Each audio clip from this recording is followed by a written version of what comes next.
চুরি ছিনতাই তো চলছেই, এখন কিছুদিন পরপর ডাকাতির ঘটনাও ঘটছে। আগরতলায় আবারও ডাকাতির ঘটনা। ডাকাত দল গৃহকর্তার গলায় ধারালো অস্ত্র ধরে নগদ টাকা এবং স্বর্ণালংকার নিয়ে যায়। শনিবার রাতে খয়েরপুরের চাঁদপুর এলাকায় বাবুল চন্দ্র ঘোষের বাড়িতে দুঃসাহসিক ডাকাতির ঘটনা ঘটে। বাড়ির মালিক বাবুল ঘোষ রাত আনুমানিক 2টো নাগাদ কোনো একটা শব্দ পেয়ে ঘুম থেকে ওঠেন। তিনি ভেবেছিলেন ঘরের ফ্রিজ থেকে আওয়াজ হচ্ছে। সেই ফ্রিজ বন্ধ করার সময় আচমকা 4 জন লোক তার গলায় দা ধরে।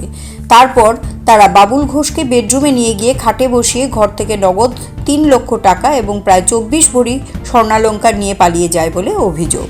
ডাকাত দলে 6 থেকে 7 জন ছিল। ডাকাত দল চলে যাওয়ার পর গৃহকর্তা সহ পরিবারের লোকেদের চিৎকার শুনে আশেপাশের লোকজন ছুটে আসে। খবর পেয়ে ঘটনাস্থলে যায় পুলিশ ঘটনা তদন্ত করছে। ডাকাতির এই ঘটনা ঘিরে এলাকায় চাঞ্চল্য এবং আতঙ্ক ছড়িয়ে পড়েছে।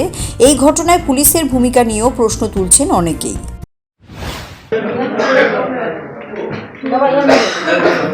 2টার পরে হঠাৎ করে আওয়াজ পাইছে কোনটা, তো ভাবছে ফ্রিজের আওয়াজ হইতেছে, তো এখানে গেছে আর গলার মধ্যে দাও ধরে আছে। তারা লোকজন আইছে। কতজন আসলো তারা? 6-7 জনের মতো। তারা কি অস্ত্র নিয়ে আইছিল?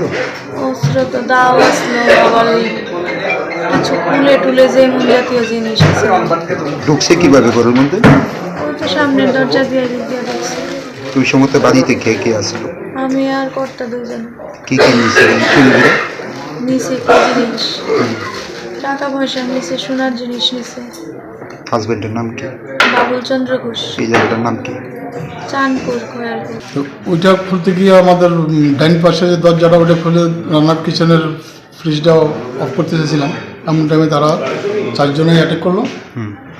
দাও নিয়ে কেউ গলাতে করলো, নিয়ে আমার এই আবার বেডরুমে না ভাইয়া গলাতে দাও ধরে রাখলো। তারা কি অস্ত্র নিয়ে আসলো? অস্ত্র নিয়ে আসছে। কতজন আসলো তারা?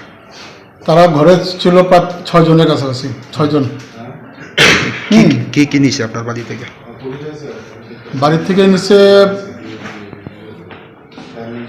নগদে অ্যাভারেজ এলএস মানে 3 লাখ আর 24 ভরির কাছাকাছি গোল্ড আর কি। আর কি নিছে? আর এমনি ওই ঘরে যে দাওগুলি আছে আমাদের জঙ্গল পরিষ্কার করে যে সামনে গোডাউনের, এই দাওগুলি নিয়ে গেছে। একটা নিচে ছিল গ্রাউন্ড ফ্লোরে আর একটা ফার্স্ট ফ্লোরে। আপনার নামটা কি? আমার নাম Babul Ghosh. Siri TV, channel for news and entertainment.